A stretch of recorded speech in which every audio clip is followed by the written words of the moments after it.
খাঁচার ভিতর পাখি থাকে, মানুষ থাকে না, তেমনই তো তোমায় আমি ভুলতে পারি না।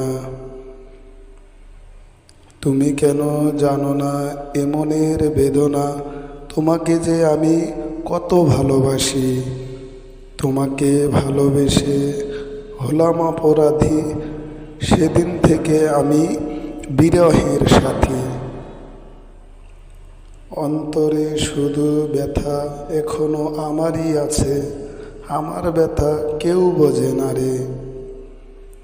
দুঃখগুলো নিয়ে কাঁদি একা একা গভীর রাতে, তাই তো আজ আমি হয়েছি কবি। আমার চ্যানেলটিকে সবাই সাবস্ক্রাইব করুন, বেশি বেশি লাইক করুন, শেয়ার করুন। পরবর্তী কবিতা আপডেট পেতে আমার সঙ্গে থাকুন। আসসালামু আলাইকুম।